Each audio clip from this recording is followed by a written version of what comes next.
हाय बच्चों, हम लोग पिछले वीडियो में detection of elements in organic compounds जान रहे थे। कार्बनिक यौगिकों में तत्वों का गुणात्मक विश्लेषण, that is also known as qualitative analysis of element in organic compound. अब हम लोग क्वांटिटेटिव एनालिसिस जानने वाले हैं।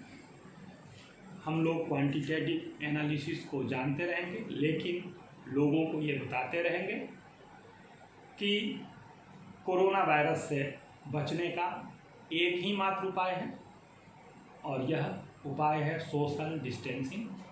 अपने सभी लोगों को आप ये बताएं और स्वयं भी इसका पालन करें। आइए हम लोग आगे चलें और जानें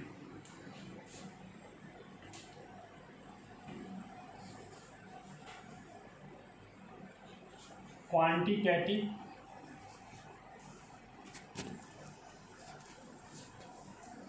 analysis of elements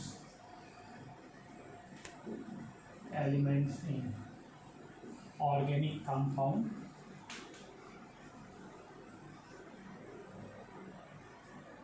organic compounds, इसमें हम लोग सबसे पहले estimation of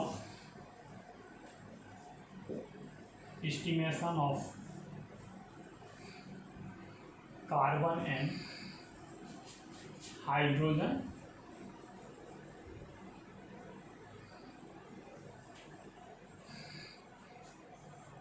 by living process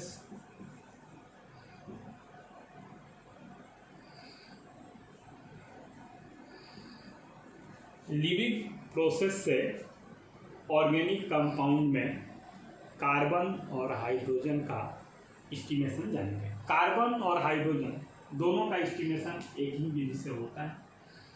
इसके लिए सबसे पहली बात लिखी जाएगी थ्योरी में वो रिएक्शन लिखा जाएगा जो रिएक्शन यहाँ होता है, और उसकी भाषा भी लिखी जाएगी। भाषा आप स्वयं लिखेंगे। रिएक्शन होगा कि ऑर्गेनिक कंपाउंड जो है वो कॉपर ऑक्साइड के उपस्थिति में, दैट इज क्यूप्रिक ऑक्साइड,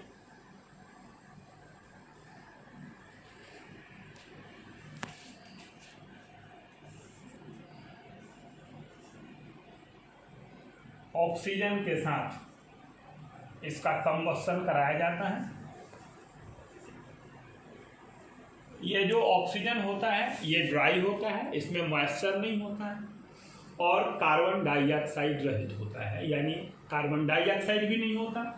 फिर इसके कंबस्शन के बाद कार्बन डाइऑक्साइड गैस और H2O प्राप्त होता है, और इसी को हम सब भाषा में लिखते हैं।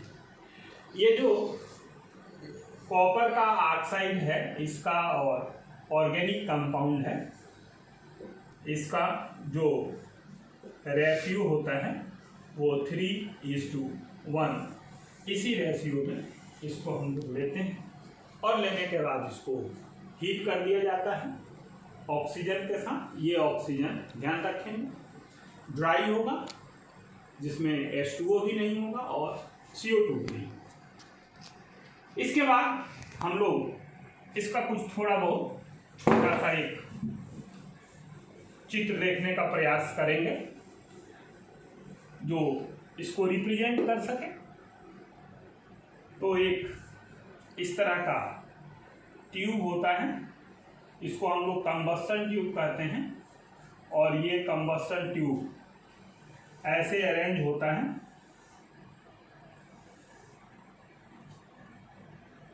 कि इस ट्यूब में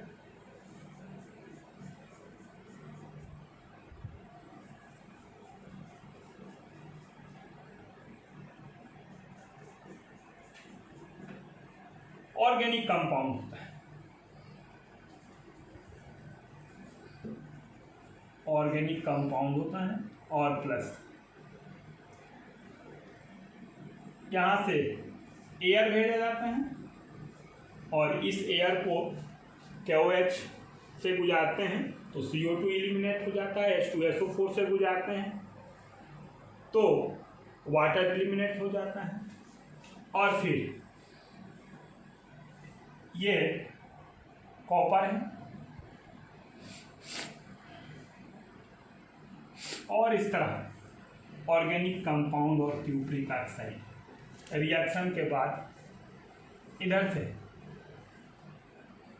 बाहर जो प्रोडक्ट निकलता है वो प्रोडक्ट इस तरह के एक ट्यूब से गुजरता है।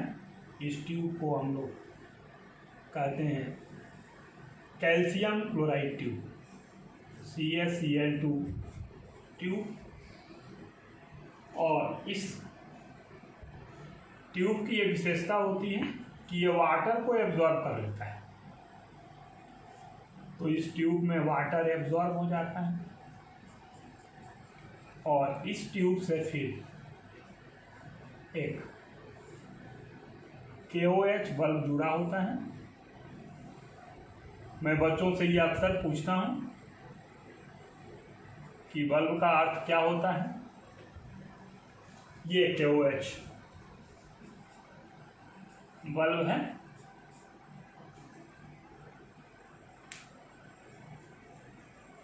तो बच्चे बताते हैं कि वो प्रकाश देगा। बच्चे इस बात को नहीं जानते शायद कि बल्ब एक आकृति है, वो मेटल का हो सकता है, वो कांच का हो सकता है। एक बल्ब जुड़ा है, इस बल्ब में KOH भरा है, ये CO2 को एब्जॉर्ब करता है। इसी चित्र का वर्णन करना होता है प्रोसीजर में, तो वर्णन हम लोग यही कर लेते हैं कि ड्राई ऑक्सीजन को भेजेंगे, ऑर्गेनिक कंपाउंड के साथ कंबस्टन होगा, कंबस्टन के बाद जो H2O निकलेगा वो CaCl2 ट्यूब में एब्जॉर्ब होगा। CaCl2 ट्यूब का वजन पहले ज्ञात कर लिया जाता है और फिर इससे ऐसे KOH बल्ब का वजन ज्ञात करके फिर इससे कनेक्ट किया जाता है और जो CO2 होगा वो KOH में एब्जॉर्ब होगा। और ये तमाम सारी बातें लिखने के बाद हम लोग फिर आगे चलते हैं और पहली बात थियरी के बाद दूसरी बात वो है प्रोसीजर और तीसरी बात कैलकुलेशन। केवल कैलकुलेशन में ही अंतर होगा लिविंग प्रोसेस के। कार्बन और हाइड्रोजन के लिए, दोनों के लिए अलग अलग कैलकुलेशन होगा, तो यहाँ लिखेंगे कैलकुलेशन। अगर लिखेंगे फॉर कार्बन तो कार्बन के लिए लिखेंगे, तो कार्बन के लिए क्या होगा, तो लिखेंगे वेट ऑफ ऑर्गेनिक कंपाउंड। जिस ऑर्गेनिक कंपाउंड को हम लोगों ने जलाया है उसका वेट क्या है। अगर उसका वेट m ग्राम है तो यहाँ लिखेंगे m ग्राम। फिर weight of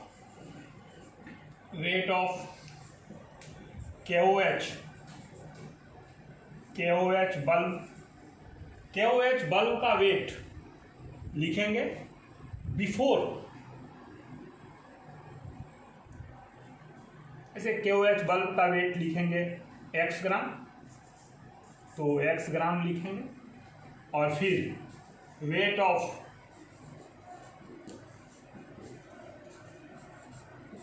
KOH bulb after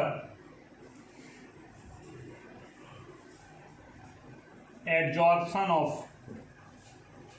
CO2 तो लिखेंगे y gram.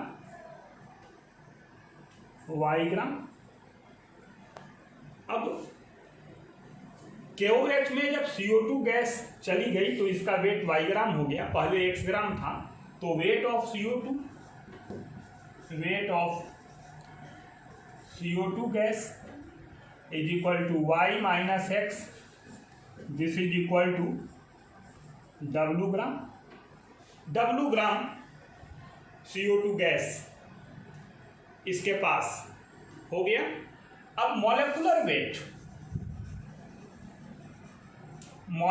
weight of CO2 is equal to 12 plus 16 into 2, this is equal to 44। अब हम लोग यदि बात करें कि इन 44 ग्राम, इसको यदि ग्राम में माने तो 44 ग्राम में 12 ग्राम 12 ग्राम कार्बन है, तो W ग्राम में कितने ग्राम कार्बन होगा? आइए इसको लिखें, इसके बाद हम लोग आगे लिखेंगे।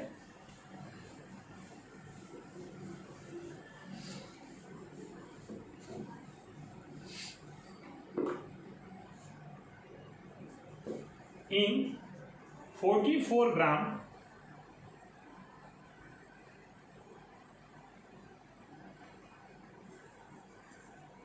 Carbon, value of carbon dioxide CO2, value of carbon is equal to 12 gram, एक में 12/44, इसलिए W में W अपॉन 44 ग्राम। इतना ग्राम m ग्राम कार्बनिक यौगिक से प्राप्त हुआ।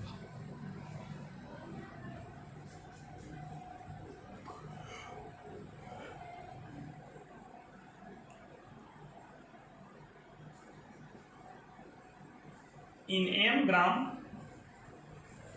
ऑर्गेनिक कंपाउंड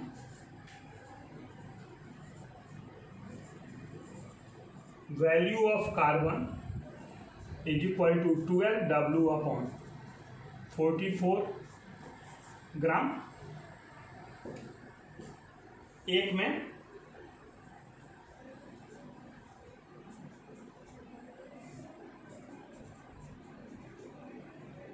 100, इसलिए 100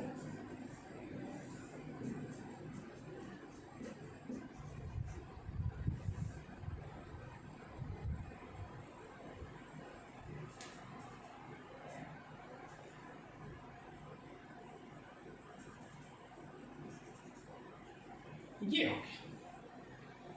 अब ये जो हुआ इसको हम लोग लिख सकते हैं 10% ऑफ कार्बन इन ऑर्गेनिक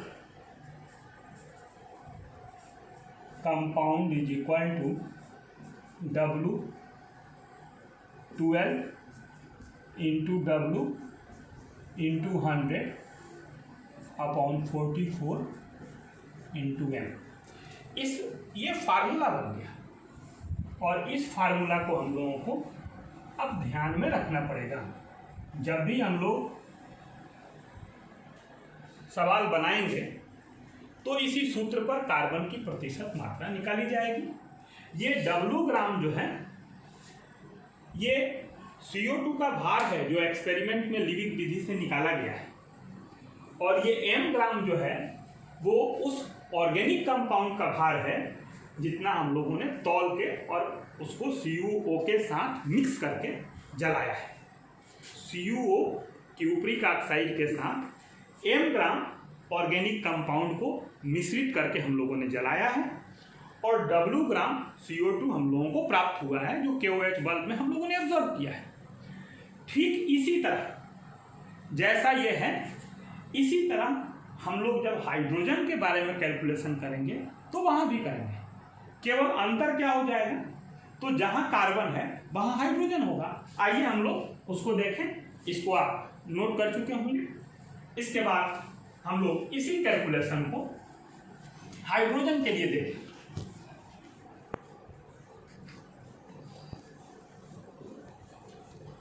यदि हम लोग हाइड्रोजन के लिए इसी बात को लिखेंगे तो यहां लिख देंगे कैलकुलेशन फॉर हाइड्रोजन। बात वही लिखी जाएगी। सबसे पहले लिखेंगे weight of organic compound, this is equal to m gram, weight of CaCl2 tube is equal to x gram, weight of CaCl2 tube after adsorption of water, this is equal to y gram. Then weight of H2O is equal to y minus x, this is equal to W gram. Molecular weight of water, molecular weight of water, H2 1 into 2 plus 16, this is equal to 18 gram.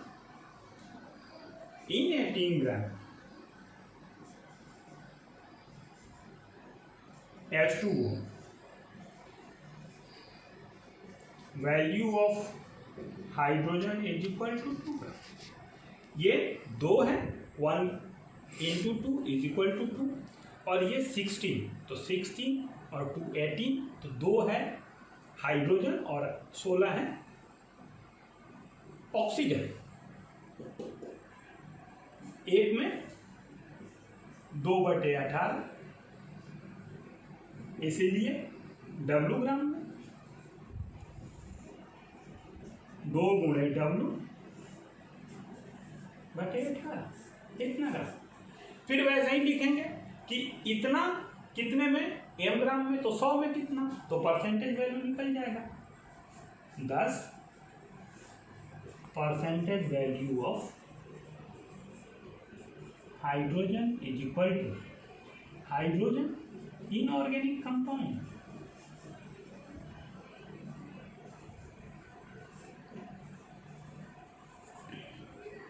This is equal to 2 into W into 100 अपॉन 18 into m. ये एक नया formula हो गया. फिर